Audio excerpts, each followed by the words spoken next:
Roll call. Mike Dolson, I'm here. Tom McDonald, Here. Jennifer Finley. Here. Jim Molitaire. Here. Carol Langford. Danielle Matt. Here. Bing Matt. Here. James Steele Jr. Una. Martin Charlo. Len Tooteeth.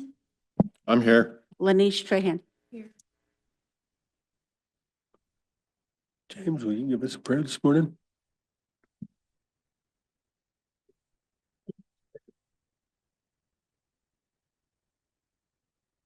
Morning, everyone. Heskrext, Lemlep Shesukali. Father, we thank you for this day. We thank you for our beautiful homeland, our beautiful reservation. We ask for your protection over our loved ones that are in the hospital or ill or dealing with addiction. We ask for your protection over all of our staff, all of our people that work for our nation. Watch over our police officers, our tribal law and order, and our fish and game officers particularly. And also keep our staff safe that are checking the boats and making sure that they're clean of invasive species. Guide our meeting today, guide our hearts and our minds as we make decisions for our people in Lemlunch.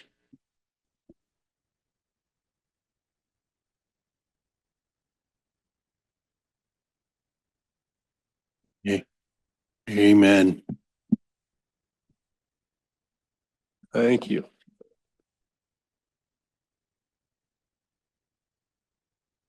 We have minutes from April 24th.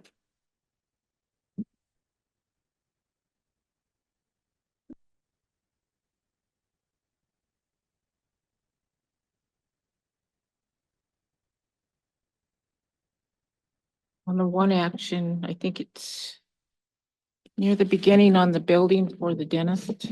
I actually wanted to vote, not opposed, but just abstain. Okay.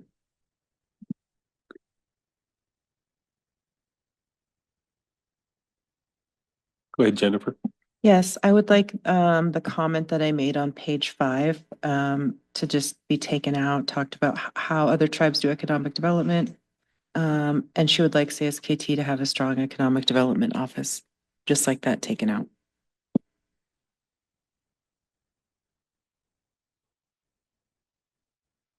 James?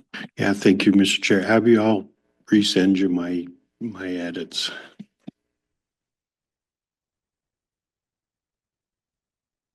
I'll go through them with council if I may, Mr. Chair.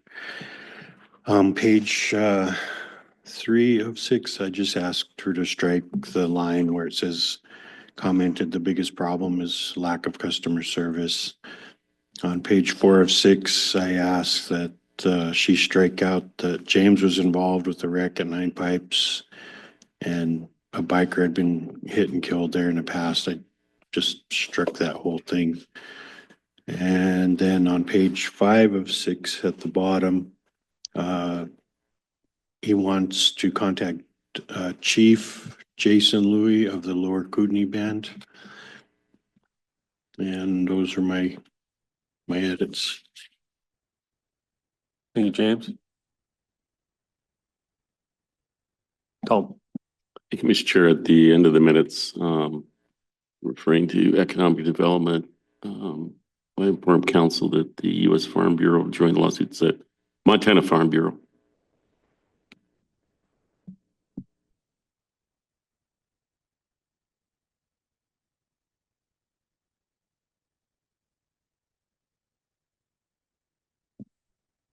Motion by Len to approve the April 24th minutes with corrections, second by Tom. All in favor?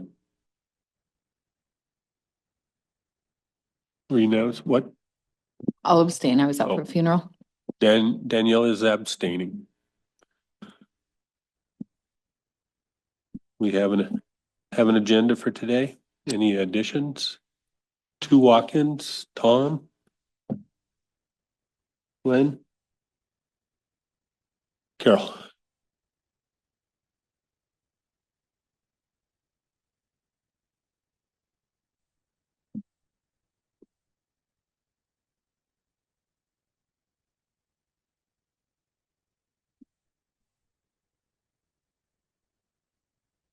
I'd entertain a motion to approve the agenda. Motion by Jimmy, second by Lynn. All in favor? Unanimous. So we'll go to our first walk-in. We'll go with Tracy Carpenter. Tracy, come on up. Morning. We will go out of regular into executive.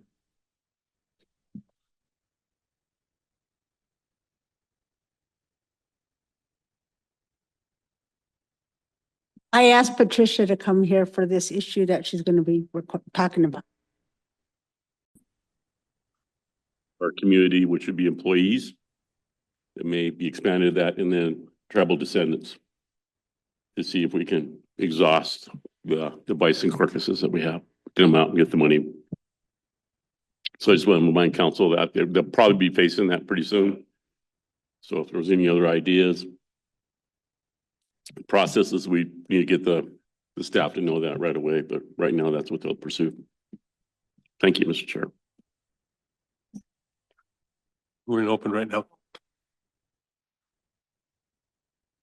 Well, we'll go to our regular agenda with John Wheeler. Good morning. John.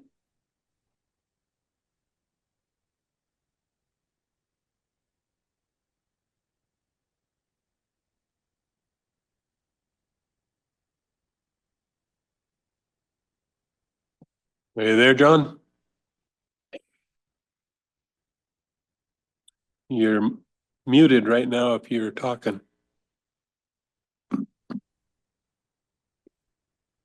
So I'd like to request that we do a journal entry from a Rocky Tribal Mountain Leadership Corps, EpiCorps grant, or two, excuse me,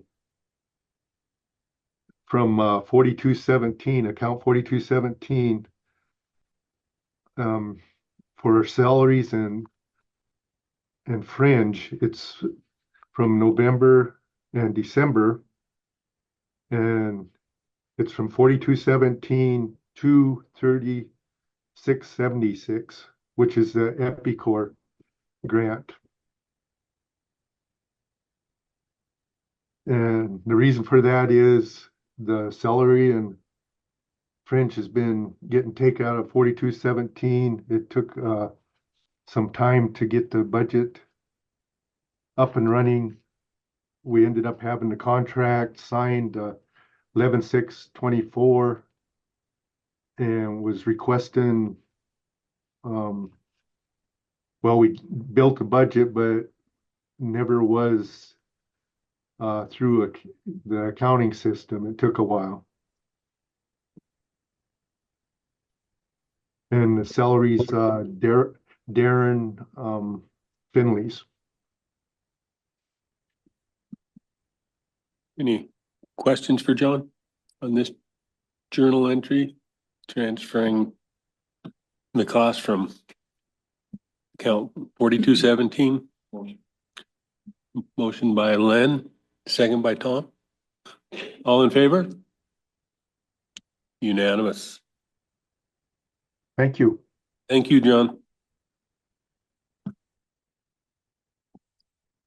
Morning, Chelsea. You're up next. Good morning, Mr. Chairman and members of council. So I am going to share my screen really quick. So I'm here to ask for a contract modification. This is a contract that we have with the Rocky Mountain Tribal Leaders Council for a project with the Epicenter called Child Health Measures. We had some administrative delays and were not able to carry out all the deliverables and spend the funds. And so therefore the Tribal Leaders Council has granted us an extension, but we need the modification. So that's what I'm here to request today. Questions for Chelsea?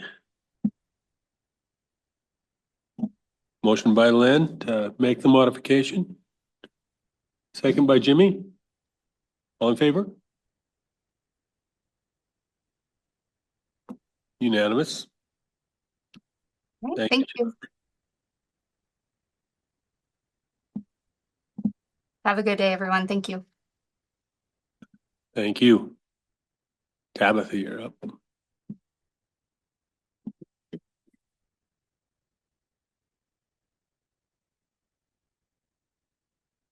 Good morning. Morning, Chair Mendelson and members of the council. I'm here to request a contract modification for an existing contract that we have with GM Environmental Consulting. So it's a 5-year contract. Okay, thanks. It's a 5-year contract that we're about 3.5 years into.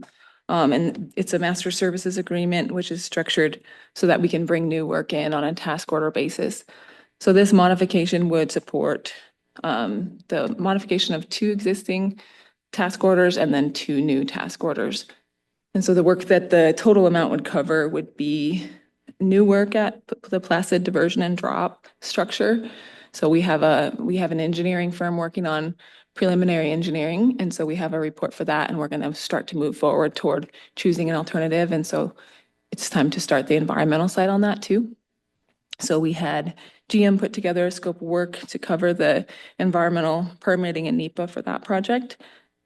We have a Crow Creek mitigation project that's been designed, but it's going to have to go through the construction process, and we thought it would be valuable to have a construction oversight person from their team because we have the sense that we may get it's the type of project that we think we could bid locally and have success getting. And so we would probably have a higher need for construction oversight to make sure all the elevations are there. So we had them put together a scope for that. The Bison Range Reach project, phase 1 oversight on the revegetation side would be covered. And then we have a general environmental support task order that covers kind of like anything we ask them for, whether it's, giving us QC on work products that my staff has produced or things that we didn't anticipate, like say there's some permit that we didn't know about until one project needs it, we can just pass work to them pretty easily under that general support task. So this total amount, 582,260 would support those 4 tasks being modified or brought into the main contract. So the action that I'm requesting is council's approval of modification 3 to contract number 22300 with GM Environmental Consulting to increase the total not to exceed amount by $582,260, which would bring the total contract for the 5-year term to $1,918,743.40. So I can answer any questions that you guys have. Tom. Yeah, thank you, Mr. Chair. Good morning, Tabitha. You said something I really like to hear, and that was they're going to be working on trying to modify or design the Crow project so local contractors can have an opportunity there. So what do you mean by local? Well, there's 2 projects at the Crow. So there's the Crow pumping plant project that's out for bid now, and that's the main kind of heavy civil construction. And then there's a mitigation project, which is a restoration project downstream. So that's kind of a small scale restoration project. So we think tribal businesses could get that job. But so far in interactions that we've had, we've only had 1 tribal business bid on any of our projects. It's out, they just put in a bid now. So I'm not sure what's limiting that, but I think we're going to try to make that proposal, the RFP, really attainable. And then we would have support to oversee the project and ensure that we get it right. So that's why we had an additional level of kind of engineering oversight. Thank you, follow-up. One of the things that was brought up before, and it was like kind of putting together all prospective tribal contractors, a workshop that would describe the vegetation rehab work that you might be engaged in, that they might be able to bid on. So they would understand it and be able to understand what to bid on as projects come forward through time. Sure. And I don't know if there's something you're contemplating at all, but I think that would increase the probability there would be more than one contractor bidding on projects. Yeah. we can put something together like that.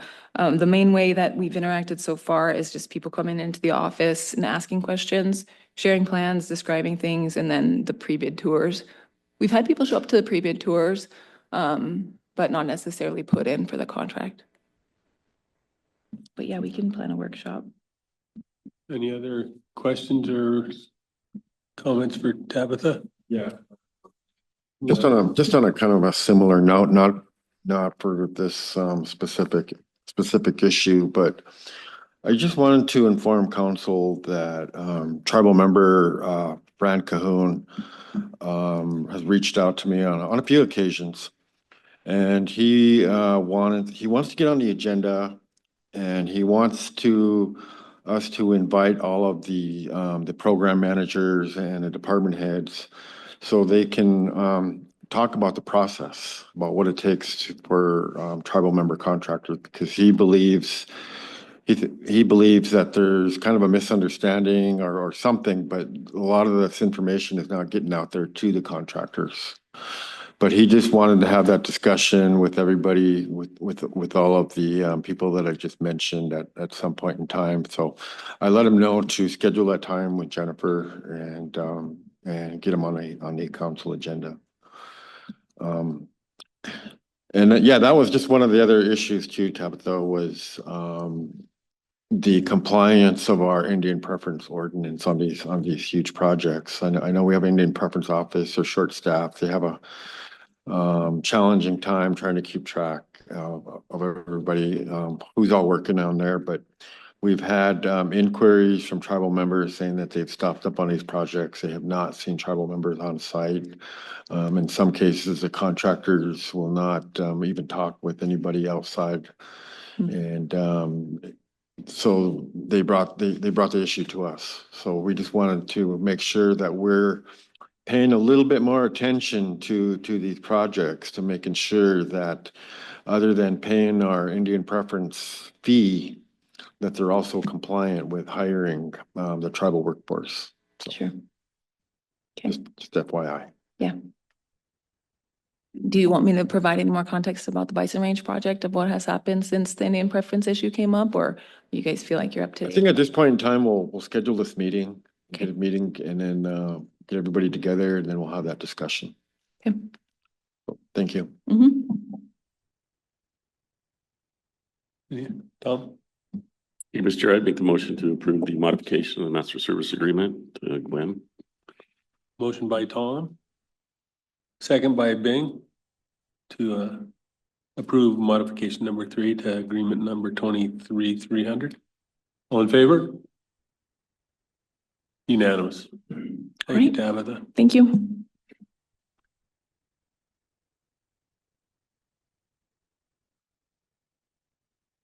Getting 10:30. Yeah, getting closer. Lynn, come on up. Morning.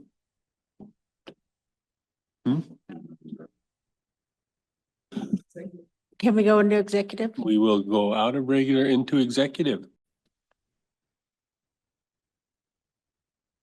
Thank you, Mr. Chairman, members of the council. I just wanted to follow up on the conversation that we had yesterday regarding the job performance of the DHRD department head. You know, as many of us continue to get complaints about services not being rendered through the ARPA program, mistreatment, just a whole vast array of issues. And we've been discussing this for months and months.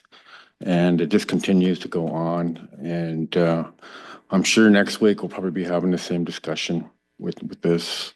And it's just getting frustrating. And so I just wanted to bring this issue up. And I wanted to just make the motion to terminate the DHRD department head effective immediately. And then we will talk about who we need to appoint. But I just wanted to throw that out there and let the people know that we are addressing the issue. So thank you. It's not clear to me that we have the authority to fire the DHRD department head. We have We had the authority to hire the tribal credit department head, so I imagine it put this right in that same category.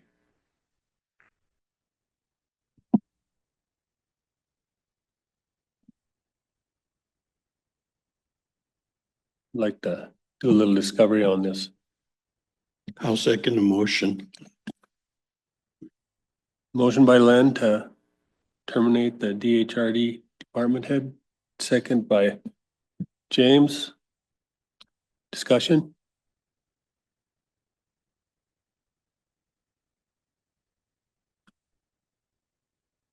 Tom. Thank you, Mr. Chair. Yeah, I'd like to consult with legal and refer to our ordinance before I would, not that I don't agree, it's just that I would want to make sure that our standing reflects the authority or distinction that the reorganization that occurred 4 years ago is in effect and utilized as a tool right now because we have not reorganized officially.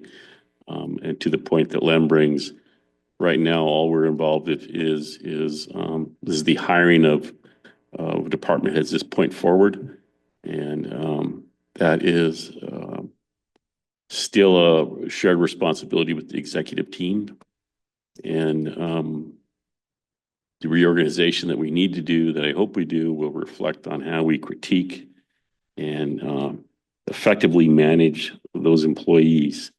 So my goal would is to we be the ones that have that opportunity to do the corrective interviews with a lack performing department head. So they have the opportunity to correct or provide for the deficiencies in their management and give them the due process of that opportunity for change. I don't have a record of that in this particular case because we haven't been given that authority. We haven't given ourselves that authority recently. And I see that the executive teams have been lackadaisical in their performance of performance evaluations, even developing performance tools. And so I think it warrants more discovery on my part. I just don't know. Not that I don't agree with Glenn. I just don't know that we're in the standing that we'd want to be for the best defense of our action. Any other thoughts? Jimmy? Yeah, I tend to agree with the motion myself. I just think this performance of this department head isn't very good. It isn't doing our membership any good, so I agree with it. Thank you.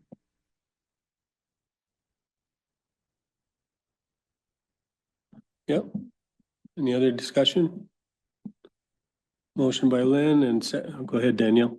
No, I agree. I just think we have to have legal involved to make sure we're covered on the other end of things.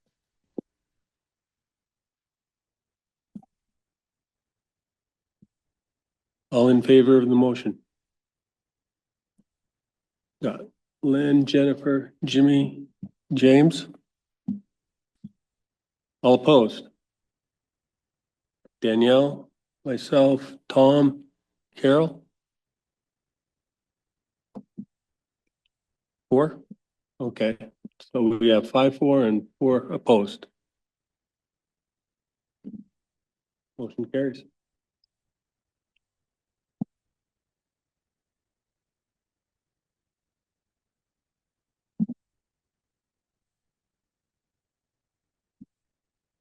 Yeah, we have 5-4 and 4 opposed.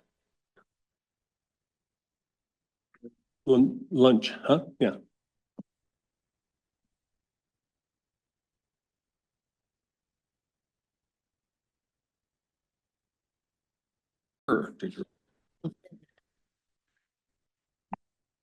Got 10 acres with Rachel. Mark, can you send the resolutions in Word format to Abby? Yep. They're all ready as soon as they get approved. What's that?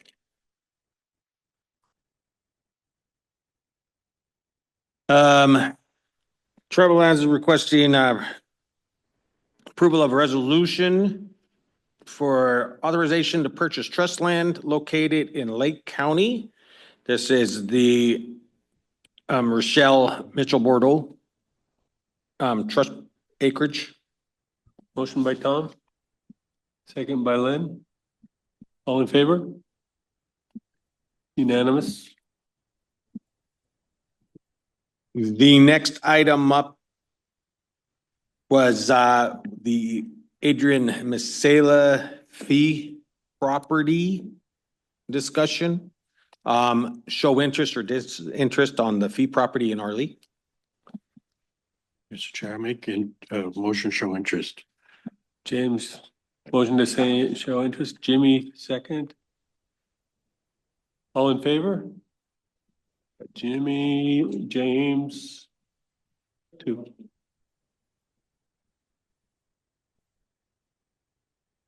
Was this appraised value or asking? This was, I believe, appraised value. Yes. And did we have it in our budget? At this time, we do not, if we do move I mean, forward with this one. this year's budget.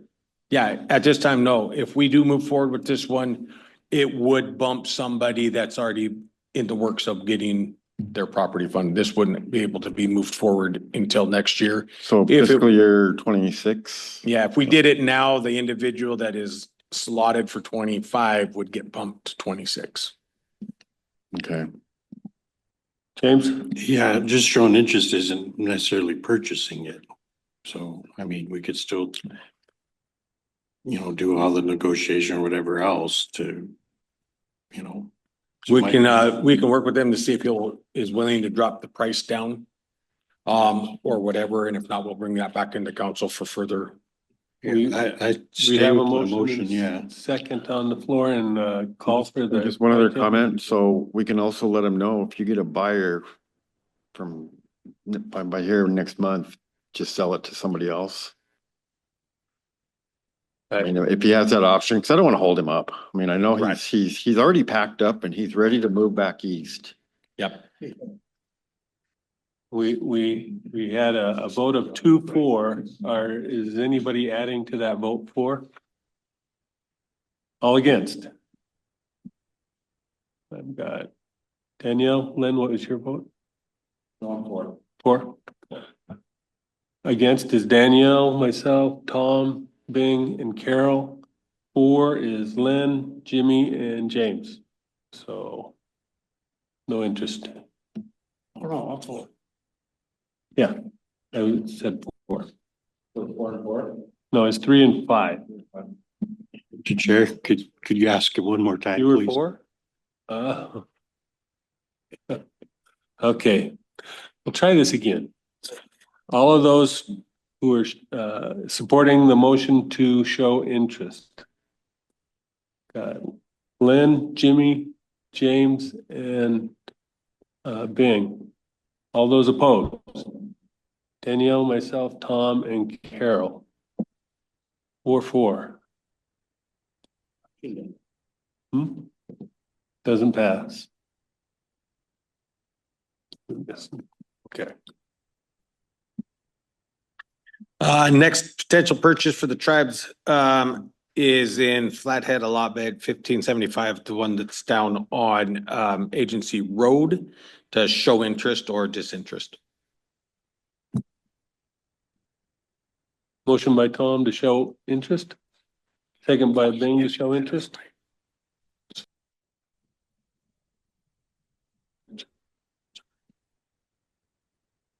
I've got 7-4 again, and Carol abstains.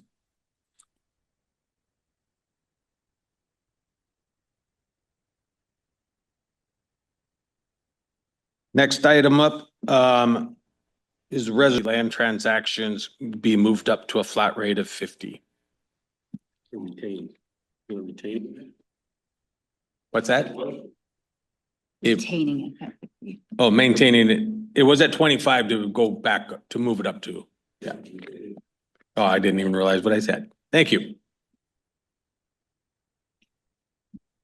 To resolution adopting the increase of administrative fees for schedule for agricultural and real estate services from the 3% to 5%. and all realty services at transactions to be at $50. Got a motion? Motion. By Tom, second by James. All in favor? I got 1, 2, 3, 4, 5, 6, 4, and Len's against and Carol's against.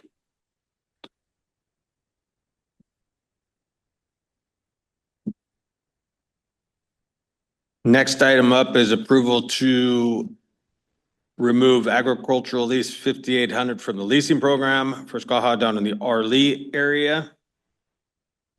This is the one on Finley Creek Road. It's the one that they have to cross the highway with.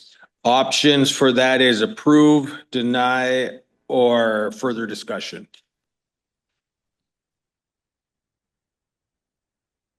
Motion to deny. Motion by James to deny, second by Tom to deny. All in favor? You're voting to deny. We got 1, 2, 3, 4, 5. Bing. You got 5 for anybody that wants to vote against denying. Bing. Danielle, oh, you're going against deny? Carol? Okay, so I got 5 for and 3 against, with Danielle, Jimmy, and Bing against. Go ahead. I understand the concern of the roadway there. There's housing built up and down the highway, unfortunately, and housing is just such a necessity at this time. We're so short on housing, and I think we can find a safe way for those kids, for children and families to cross the street, you know, throughout the development phase. But yeah, housing is necessary. You think spring bid, except the bids that they had circled, all the greens. Motion by Tom. Second by Danielle. All in favor?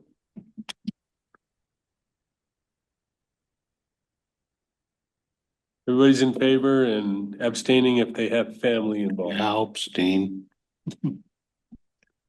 So it carries. Basically unanimous. Next item up is approval to advertise 4 non-allocated range units. Range unit 11, 39, 40, and 53. Lease term to be 5 years. Allocated rate would be at $23 per AUM. I mean, non-allocated would be at $23 per AUM. Advertising ranging, Tom. Motion by Tom. Second by Danielle. All in favor? Unanimous. Ben, go ahead. Thank you, Mr. Chair. Mark, is that property or those range units, was that any in that fire down there? Were they in the fire areas? Yeah. The small acreage on range unit 53 was hit on the top boundary line. Did not affect the actual grazing area. It was actually in non-usable areas due to slope and terrain for the animals. This year it was not affected for 39 and 40. Previous fires have went in there and done some damage in the past, but that has not been affected on these ones. And range unit 11 is on Ferry Basin, and that one was not affected by any fire this year. What's that? No fencing damages on any of them. They just still maintain their fencing and everything. We are looking at relocating one section of fence on range unit 40. Just to make it more manageable. Instead of having that fence at a third slope where it's all hand built, we can get it moved to where it's on the road, and the roadway could be actually fenced correctly to make it more accessible for animals and everybody else. We got an equip lease. What's that? The equip lease? Yes. Next item up is approval of the 10-year improvement lease on agricultural lease 2760. And it is in the second year of the equip contract. George Ducharme's.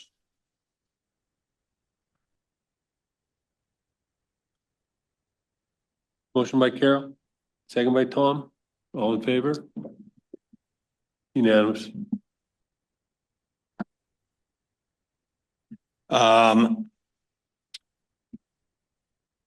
Next item up is moving forward with a plan for the morning walk-in issue. Correct? Oh, we're still working on it. That's all we're doing. We're still working with the individual on the outcome of that decision on moving forward with the lease or not, and working with them. I want him to come in and we can direct him in different directions.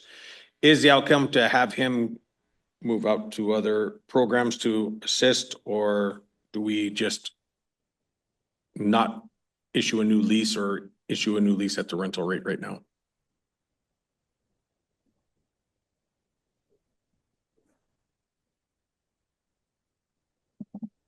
Danielle? Earlier discussion, I think we discussed keeping him in that December lease that went out and giving him the option to purchase, so extending him out where he currently is and see if he can purchase the lot or the place or not. And if he can't, then he goes into the new lease. But I think that was where we were. But Carol, go ahead. Well, I thought we were gonna bid it all. Bid. The basic procedure is to bid. And then Mark was saying that once it's bid, we can decide who we sell Okay, to yeah. after the fact. I don't want to bid, but I just think since it's on the books to bid. I do want to address that December lease terminology in there does have him at the old rental rate until May 1st. Then it goes over to the new rental rate. The 1 year that he signed in December, Yes, if we process it forward. that's the one that you did not sign. That I did not move forward with because I wanted further clarification with council. It had a 6-month period back in November when it was signed, starting in December, letting him know that the current rental rate was for 6 months. Then April 1st, it was moving into the new rental rate. I guess how long will it take to get through the bidding process? We are waiting on the appraisal, then it will be advertised for 2 weeks for bid. 2 to 3 weeks for the bid process. I think, could we extend his current 2 rate for months 90 days? Potentially. 90-day extension at his current rate to see what happens? I don't know. Well, he was advocating to have his old lease. And if you're explaining it, that the old lease was for $300 until May, then it would. Correct. And I'm not quite following what he was arguing this morning then. It sounded like he wanted the whole year at $300. But that's not what was written in the lease, and I haven't read the lease yet. Oh, excuse me. I misspoke. The one that was brought up on the computer was with the new rental rate attached to it, not the one that he signed. The one that he did sign is back for the current rate. So he has 2 signed? For a year. For 1 year, I believe. Yes. That's the old rate. 300. And the old rate was established by himself, it sounds like, when he Correct. was being a caretaker, Correct. and he's not a caretaker anymore. Has not been a caretaker since the tribes purchased the property, and we're the caretakers doing all maintenance.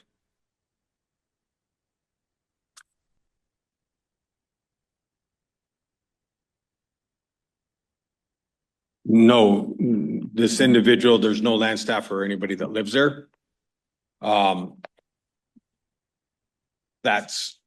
It was just done by, the contract was done up by the land staff that did not follow full procedure to get the approval of what the rental rates would have been in the originally on the renewal.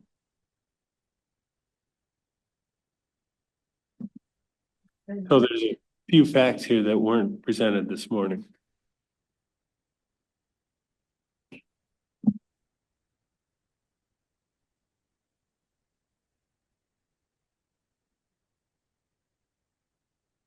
Go ahead, Carol. Is Dana a caretaker up at that place up on the hill? Correct. As a tribal member, How did she become a caretaker and he's not? with the program, the program took over that rental. So they're the caretaker for it. As the caretaker, she's doing the caretaking there, but they're also managing all the land and everything else. This individual was the caretaker back when it was the past owner. And when it transitioned over to the tribes, when we purchased it, that individual became a renter at the time and set his own rental rate. But we have no other properties on that now I hate except to for the argue home. this, but Tom's right. There is nothing on the land that Dana's caretaking. There's no gardens, there's no nothing.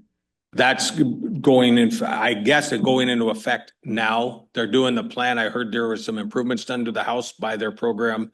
They're getting the irrigation system up and running, a new well placed in there. We're on the upper slope to get the garden that established for this year and start growing. They just received it and began moving over with it in a couple months ago. A few months back, and I believe January when it transitioned over to them. And they've been moving forward from there. They're paying all the utility bills on it at this time, and doing all the upgrades and cleanup of the property to be moving forward. No gardens or anything have been put in place. Jordan and Dana on them are working on their whole plan for that area, but they are moving forward one at a time. The one field trip, we did go down and take a look at the whole area. I heard there was some improvements being done just recently. I don't know if that's true or not. I have not had a chance to get down there personally to take a look and get any pictures for any kind of upgrades to readdress with council on what has been going on down there at this time. Can we get back to Mr. Santos' issue? Danielle? It's a mobile home, 2-bedroom, 1.5 bath. Is it on acreage or is there anything to care for other than a basic yard? Is he? Originally, when it was Mr. Ducharme's, he ended up having a caretaker come in and rent it from him while he lived in his home in town. So he had 2 other trailers there and outbuildings full of tools and equipment. That's what the caretaker was taking care of. When the tribes purchased that property, the one trailer was not salvageable to save. It was demoed. And then when we were able to inspect, get the other tenant that was out of there and inspect the place, it was not rehabable. It was going to cost more than the value of that trailer was appraised at. So those were both demoed and removed off the site. The sheds were being demoed and removed. The only thing that is on the site is whoever would be the renter or the potential homeowner as a home site, and 2 other additional home sites being available out there in the near future. That is just all came through since December of last year. Getting it all went through court and everything to get the other 2 sites cleared up. The people removed because of the damages that were done to it. That's where that sits. This one right now is a tenant and a tenant only.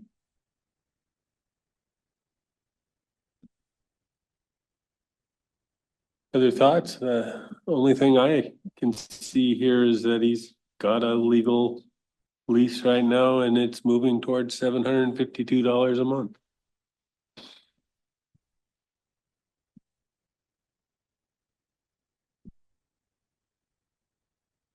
James. Yeah, I hears everyone's concerns, but I still think we need to raise the rates on all them lakeshore lots accordingly. I mean, if we're gonna ask him to pay this, then let's put this same amount on all them lakeshore lots.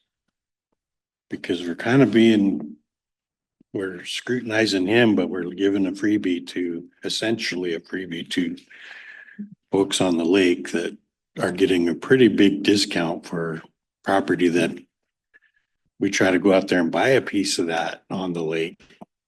A fee piece of property on that lake, it's gonna be a lot of money, and they're getting it for beans and, developing it and having, some of them have a second thing on there and getting money off of that. So that's the consternation I have.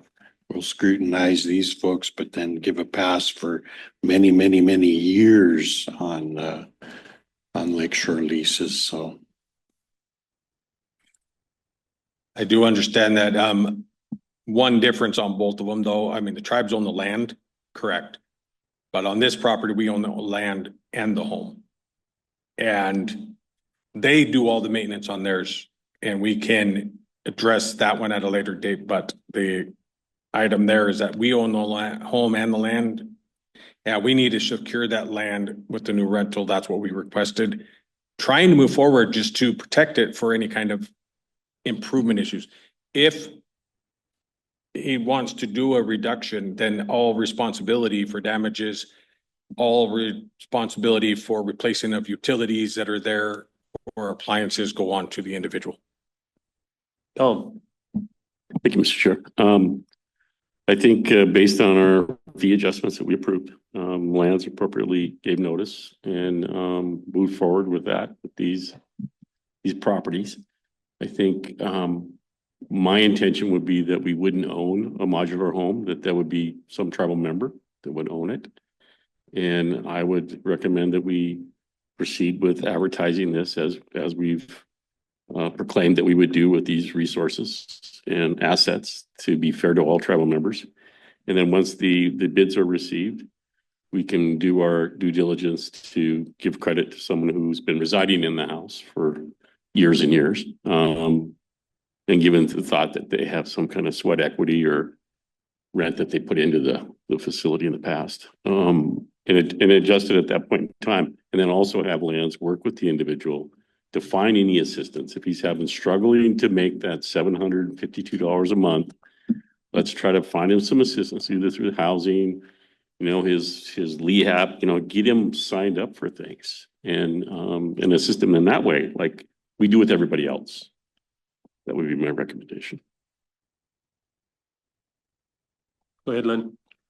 So Mark, before we took action to raise the rents on all of these properties, the revenue that was coming in from these properties, was that adequate for you to maintain those houses? And how much I don't have it right in front of me. I did send that out before of what we've received. But very, very, very under fair market. We were getting roughly $5,500 a month.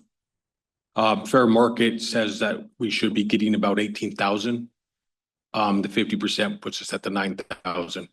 So we were getting maybe a quarter of the managing of this. The last individual that just moved themselves out of a property, that was one of the rentals. We had to invest $7,000. They were there 1 year. They paid $600 to $700 for the entire year to be there because the rent was so low. The amount of work that has been done on this property right now to what he has paid the tribes in the 18 months. We are still delinquent by $3,000 on it, by $3,000 for what we've done for the work on this property. Okay.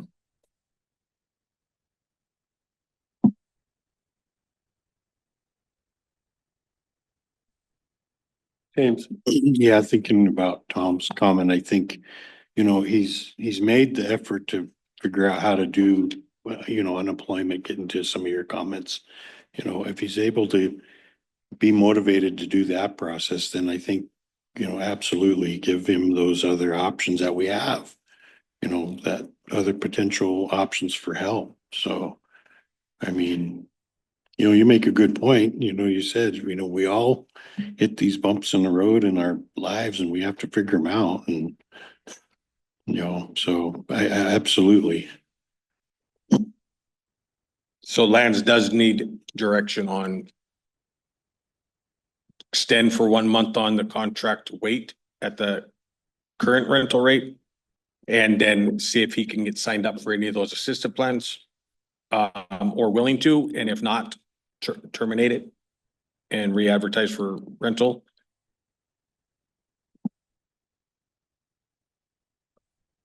Well, he's not in default of any way right now, right?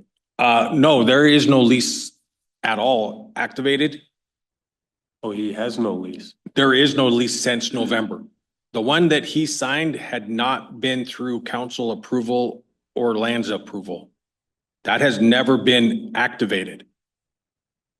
Okay. During this time of limbo, at least he was courtesy enough to continue paying the $300 amount rent. Which you accepted.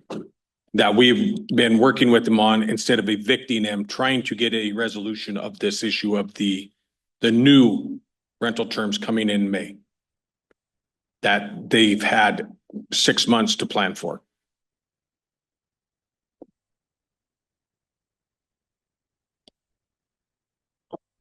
Tribal Land's recommendation would be to execute the new terms of the new contractual agreement that was provided to him, that the rental would be moving up to the new rate as of May 1st. To keep him in the house. Which doesn't take any action by council. They're still just negotiating the lease.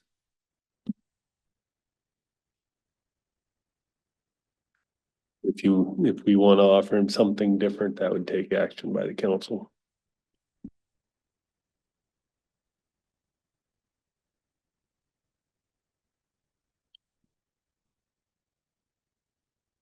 Moving on. So our direction is to Continue your negotiations to try to get him in place with the new lease. already. Offer him all whatever The assistance programs programs out can there. assist him in whatever ways. Okay. All right, thank you. That is all I needed. So thank Thanks, you for your Mark. time. Rachel. Danielle. I don't know, there's a property in trust right outside town, used to be Hernandez's. It went into probate status. There's squatters in there and they're trashing it really bad. I don't know if we can make a stop in there, who the executor of the estate is. Let me follow up with George and that on the TSR so we could try to figure it out. I know there was a life estate on it. I just don't know how this all's played out. So I have to follow back on it. It's been too many years that when I first came into lands back in 15, that's when I knew about the property. And Hernandez's it was underneath the family estate for him. I'll just have to follow up on the ITI and that property to find out whose ownership it all is. Two more quick questions, but I don't know, James, if you, I don't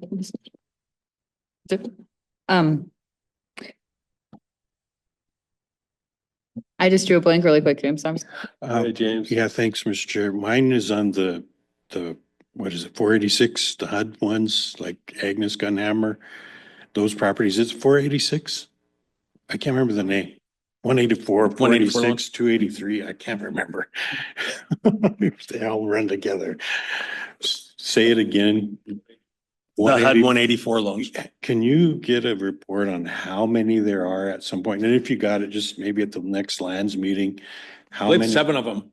Yeah, how many we're at, and if we've had any luck at bugging HUD to let us do something with those, because the one in Mission is starting to get more I'm getting contacts from neighbors and such in that area. It's starting to get vandalized and such, and there's concern about safety, so. There's concern about safety on my side. I actually even told my crew to accidentally knock it down jokingly, but it is a concern because it is burnt. I have 2 places right now, 3 places like that are abandoned and they've had house fires on it. They were all stuck in that HUD 184 transition. And we can't get them out. We did move forward with some of them in the past when they were allowed. They actually granted them to us at to get them back into tribal ownership. These other ones fell out of that time frame now, like that one did. Working on with them, I did reach out to them a couple times if we could just get rid of it because there is no structural value there. The home is demoable. It is condemned. We have taken pictures of it. I have sent them out, but I haven't heard back yet. I just want them to say, give me the green light to demo. Yeah, thanks, Mark. Maybe report on all those at some point. Thanks. Go ahead, Danielle. Hey, I know we talked about it in executive, but don't want my guy down there to think I forgot about Locust Landing. Just wanted to make sure we had on a record that there's a plan to get that closed up because that boat launch is not a boat launch. Yes, I talked with Todd about that one still. I have also even talked with my department and Tony Incasoli yesterday about getting back down there to get the barriers put back in place to try to eliminate the access to it. If they're going to be utilizing it, it's a pack in, pack out only, not drivable and launching out of that site. I guess my last question is, there's junk vehicles and junk RVs and stuff. Do you have a suggestion or somebody that you guys to remove those? Toolsman, we've used Toolsman in the past. We have used John Wall in the past. There was a couple other ones that would be willing to do it. At this time right now, what Tribal Lands is doing is we are putting our toe back in the water of hauling one away to find out the recyclability of it, what we're going to be paid at the scrapyard with the price of metal going up. It might be advantageous for the tribes to be able to get these done or allow our tribal membership to go out and get them for the tribes at no cost. And as long as they could retain that valuation of that car. I did hear they went up for a complete junk vehicle with no title to them or anything like that. Could go potentially up to $200 per car. They were down below 30 last year at this time. Or they'll pay $50 for the individual if they are not abandoned or anything to just get them out of somebody's yard if they want them to do it. He'll pay $50. Thank you for the information. Yeah, I had We're working on it ourselves. Squat on the north end of my lot and I put a legal 30-day and now I just need to get them pulled. So yeah, we're looking into it right now ourselves. Thanks, Mark.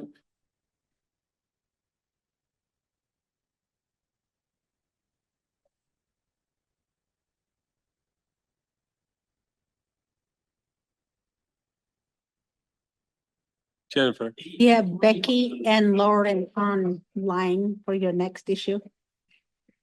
Is Katie here somewhere? No, Katie.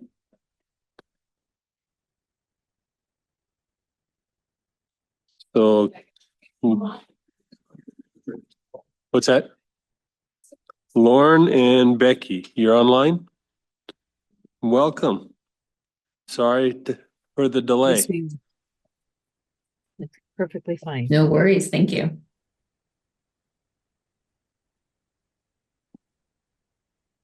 I think we're ready for you. Okay, great. Well, thank you for having us, Chairman Dolson and the council. I'm Becky Hatsey. I'm the Deputy Forest Supervisor on the Bridger Teton National Forest, and I'm going to let Lauren introduce herself. Good afternoon. I'm Lauren McKeever, the Tribal Liaison with the Bridger Teton National Forest here in Wyoming. It's good to be with everyone this afternoon. Thanks, Lauren. So we've been working on this project that we're here to talk with you about for a while. For the past 2 years, we've been having staff-to-staff coordination to talk specifically about the Bridger Teton Forest Plan revision. Last September, we had a staff-to-staff meeting with Katie McDonald in person, where we discussed the forest plan revision process and where we were. And then in November, we emailed and mailed by post copies of our assessment, which is the step that we're currently on, to the tribe and the tribal council. So we're here with you today because we're asking to consult with you and the Confederated Salish and Kootenai tribes on our land management planning efforts. We have a brief presentation that Lauren is going to provide, and then we'll be available for any questions or comments that you have afterwards. So with that, I'll turn it over to Lauren. Thanks, Becky. I just have, I'm just going to be doing a very brief presentation that summarizes our current efforts. This has been sent to the tribe, but I can go ahead and provide it here again. Make sure that I'm going to share my screen so that everyone can see what we're talking about. So let me go ahead and do that. If you could just hold on for one moment, I'll get that brought up for everybody.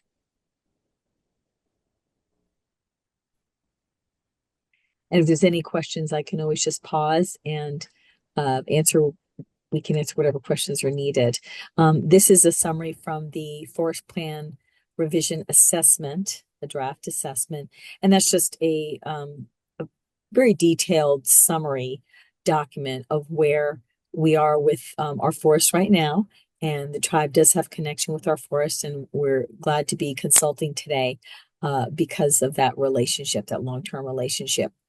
We are based, our headquarters are in Jacksonville, Wyoming, and our forest is one of the largest in the lower 48, 3.4 million acres, and we are primarily in Northwest Wyoming. So we'll just dive right in. Where we are right now is at the assessment phase with our forest planning. And the assessment basically is not a decision document, but it is a summary of information about where the forest is right now. The last plan, the plan that we're operating under right now is from 1990. So that is why we're moving into this updated forest management plan effort. And that's why we're engaging our tribal partners, because it does determine management for the Bridger Teton National Forest for, it's supposed to go for about 15 years, but it usually realistically goes for a fair amount longer. And so we did send this plan to the tribe back in November, both on hard copy. It is lengthy. It's about 400 pages.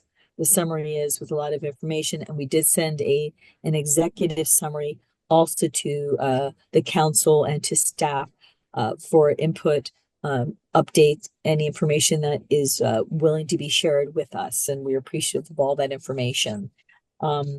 Basically, what the assessment does as we move forward into the plan revision, we develop a proposed plan and alternatives and document the environmental effects happening on this large forest and put it out for public review and considerations. Of course, our tribal partners have a special relationships, and we will be seeking all of that information as well, as much as is wanting to be shared by the tribe.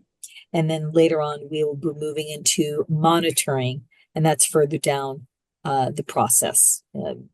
Usually these take several years to update the forest plan. Where we are right now in the process, we are at the forest assessment stages, as folks can see. I'm assuming everyone can see the screen that I'm sharing. Yeah, we see your screen. Thank you. Very good. So what we did, this has been a several year process. We've been engaging the tribe during this entire time, in addition to the face-to-face meeting we had with staff in September. But we had to gather basic information about where the forest is. We developed an engagement plan to share all this information with tribal partners as well as the public. And now we have the forest assessment draft, and that's what we're updating folks on today.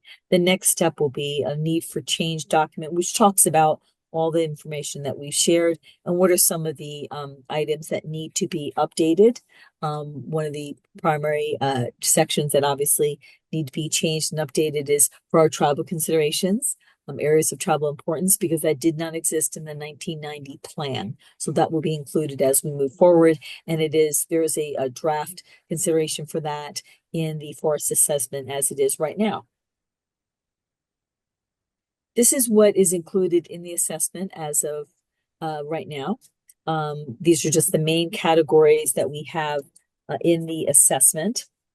We talk basically about the forest, what it looks like today, what are the assets and attributes to the forest, and the other considerations, the plant and animal communities, what the general environment is like, terrestrial, aquatic, wetland, air quality, diversity of our plant and animal species, all of the considerations, obviously social and economic conditions, because there are communities that are all neighbors to the forest. And of course, for our purposes today, very important, our areas of tribal importance is a section that is also included in our draft assessment that the tribe has received copies of. And if it is needed again, we're happy to provide that again.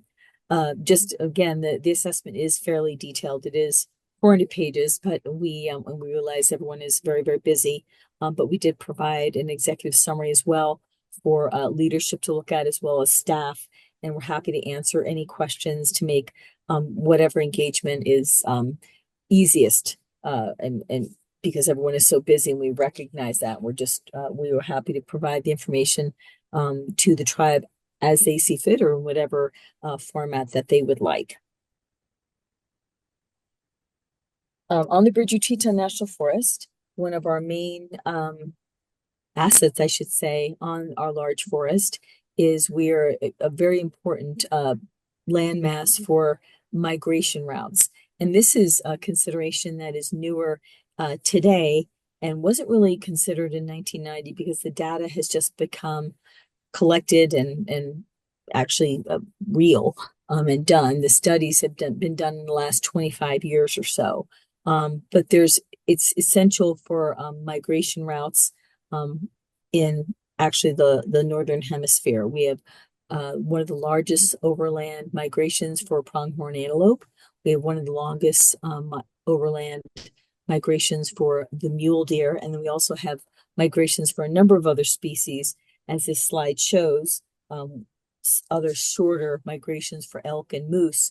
But the pronghorn antelope is recognized actually internationally in the area, and it is one of the largest overland migrations in the Northern Hemisphere. Very important, and that will be considered as we move forward with updating our plan. It's really very exciting that we have this data now. We didn't have it in 1990 under our current plan that we are operating under. Other major considerations are species of conservation concern. This is a designation that's used in the Forest Service, species of conservation concern. And there's approximately 200 species of plants, birds, mammals, insects, reptiles, etc., that have been assessed and considered. Reports for each species are available and will be posted on our webpage. Any and all of this information is available as you may wish, or your staff may wish. We can provide all that for convenience, however the tribe may want. The proposed list includes species that are known to be in the plan area, and with our best available information, there's consideration for concern about the species health and capability to persist long term. So it's very important. And our proposed list for the Bridger Teton National Forest has 14 plant species, 7 fish species, and 6 amphibian, insect, and bird species are on that list of species of conservation concern. That's an important category that is included in our draft assessment. This is an interesting slide that shows basically the use on the Bridger Teton National Forest. The slide that's over to the far left, the red areas is heavier use because it is where the public is accessing the forest. along roads. And it's also along water bodies, lakes, etc. The primitive areas are more in the dark green. And as you see here on the slides, the far left is summer use. The next slide further to the right is winter use. And then the other slides further to the right, the green areas indicate wilderness. So there's not use as much. And those are uses both for the summer and the winter. We are finding that our winter use is becoming more and more on the Bridger Teton National Forest. It's both motorized use with snow machines as well as skiing and other recreation. So it's interesting to see that our winter recreation use has become much heavier since our original 1990 plan. And the findings that we have for recreation, which is a major use on the Bridger Teton National Forest, recreation is very important on the forest to many people. And some of the findings we had from this summary we did in the assessment is that easily accessed day use areas, road accessible camping areas, have increasing pressure. There's increasing pressure on those very much. So the Bridger Teton National Forest is a nationally known and loved forest. So the use is coming from everywhere. And we're having increased social conflicts because of increased use. And that will be a consideration as we move forward. The forest is actually having to also consider now electric technology, which is blurring the lines between motorized and non-motorized use, things like e-bikes, electric bikes. We have a plan that we are dealing with that use on the forest because it's a new technology and it's become very, very popular. And then, of course, as mentioned, winter recreation has become much more popular, and it's motorized, non-motorized. And there's some conflict with wildlife values because of, winter range and the animals making their lives, surviving through the winter, and that has to be managed as well.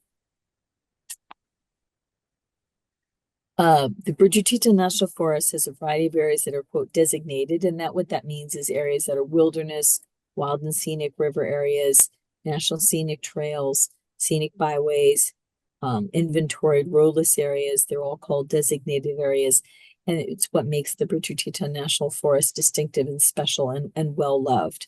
Those areas account for about 82% of the Bridger Teton National Forest areas and provide natural assets that contain multiple values. 82% of our forest is one of those designations.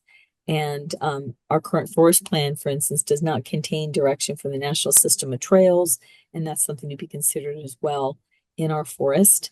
Bridger Teton National Forest, I don't know how many of you have visited, 37% is designated wilderness, 3% is a wilderness study area, and then we have 3% wild and scenic rivers. We have some very well-known rivers here on the Bridger Teton. The Green River is on the Bridger Teton. The Snake River is on the Bridger Teton. These are very important headwaters. In fact, the Green is one of the headwaters for the Colorado River.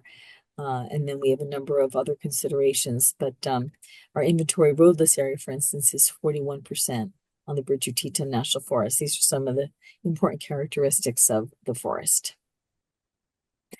Fire management is very, very important. And as we know, fires have become more intense over the last number of years. The trend since 1990 has been that we have fewer fires, but more acres are being burned per year. About 700,000 acres have burned since 1930. That's 22% of the burnable acres on the forest. The column off to that vertical column off to the left is acres burned between 1952 and 2023. Teton County has seen the most significant increase in what we call the WUI, which is the wildland urban interface. You probably are familiar with that. That's just where there's people living near the forest. Teton County is home to Jackson Hole, Wyoming. It's been a growing community over the last 30 some odd years. When we did our last plan, there's been a very, very big growth in that community. And so that's just one of the areas that is a consideration. And that future direction in our forest planning will need to use all the tools, including prescribed fire, mechanical fuel treatment, and managing fires when they happen. In fact, this past summer, we did have two very large fires on our forest, some of the largest fires we've had since the late 80s. And it's just a huge consideration for our forest, as you know. I'm sure up closer to you, it's a consideration on all our forests and our timbered areas. And so that's a very important category for moving forward as we plan how to manage the Bridger Teton National Forest. And so finally, just kind of wrapping up, this is just the things that we are asking for any input from leadership or as you direct staff. Any information that wishes to be shared, informing our need to change of our current information that we have with our current plan. Any scientific information we should be considering as we move forward and we update our plan, and that we're being accurate in describing the forest situation and areas of tribal importance as we move forward. It's very important that we have good information as we move forward. If there's anything missing from the information we've collected, we welcome input and editing on that. We welcome the input for that because that's why we are engaging all of our important partners such as yourselves. And we will take information or comment at any time.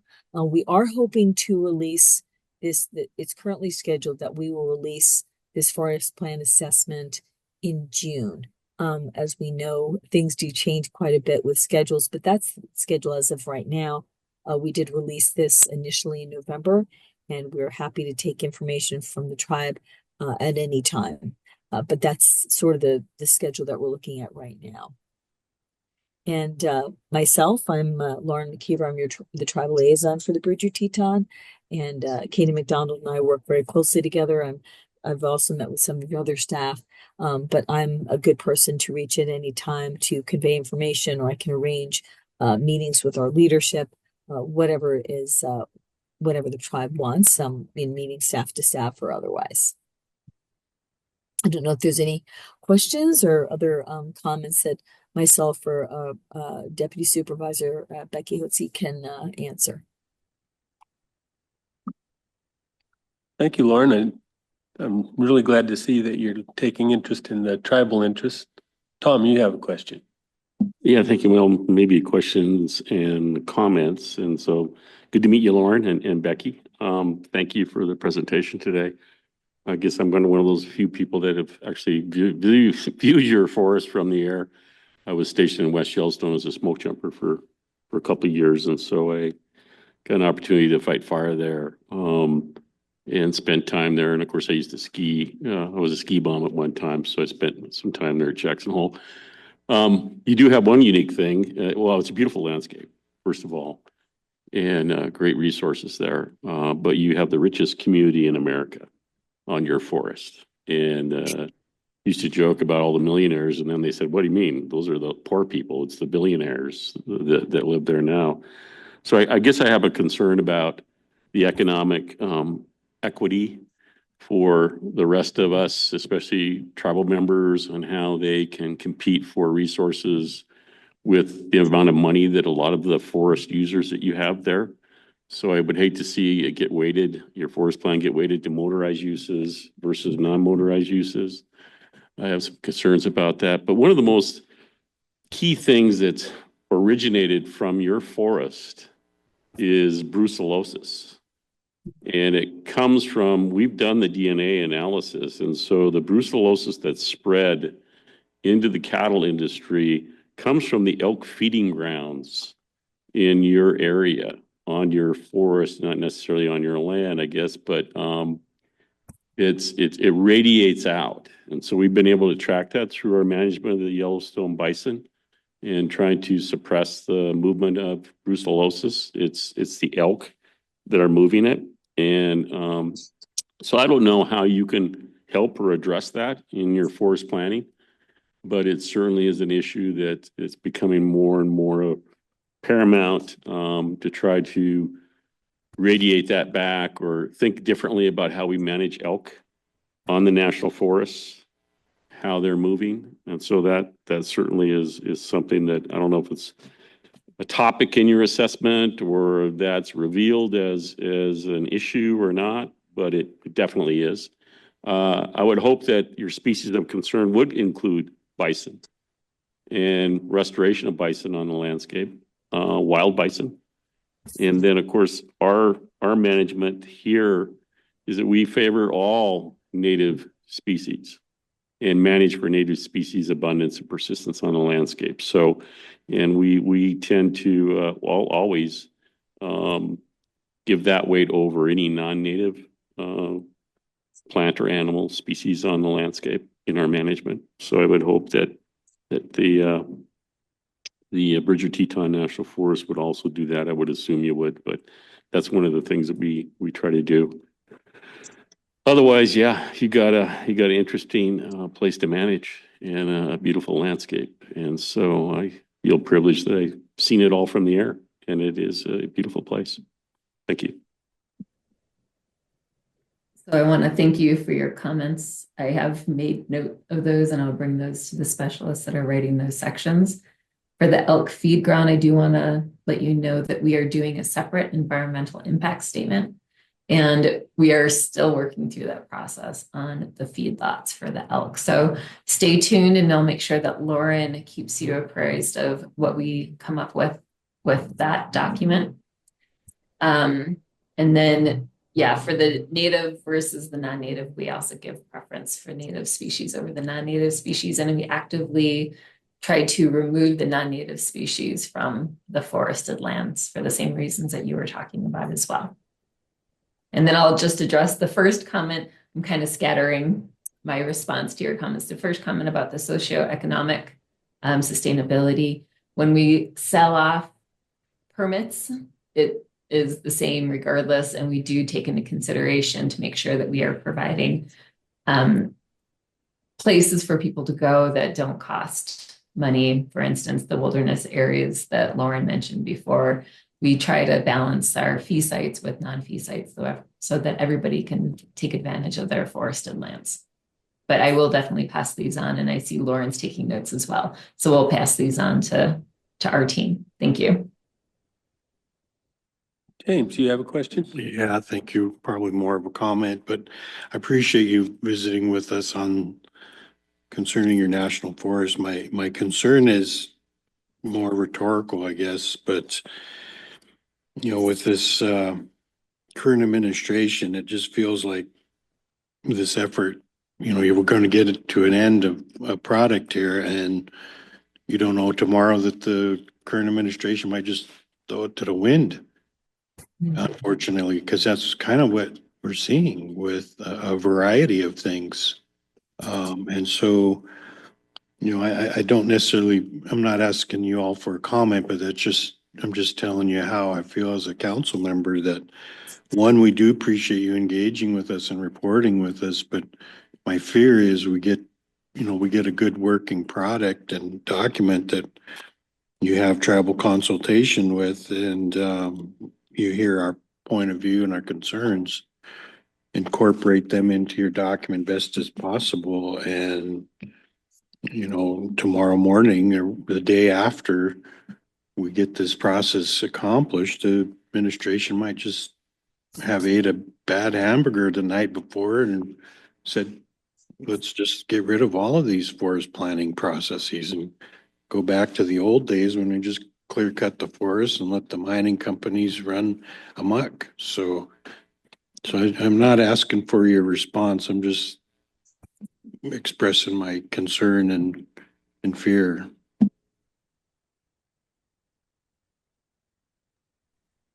Do you mind if I provide a response still? You can give us a response, Becky. Okay, so Chad and I did meet with the chief last week, our new chief, to talk specifically about land management planning. And although the chief is not the administration, he is the leader of our agency. And he highlighted the importance of continuing with land management planning. And so at this point, we're going to continue going as far as we can until we're told not to. But right now, the plan is to still move forward. And this assessment is really critical because it's that first step. It's what's happened, what's changed since we did our last management plan. And then it identifies where we've been successful, because Lauren pointed out a number of areas where we have been successful, and it also highlights where we do need to make some management changes.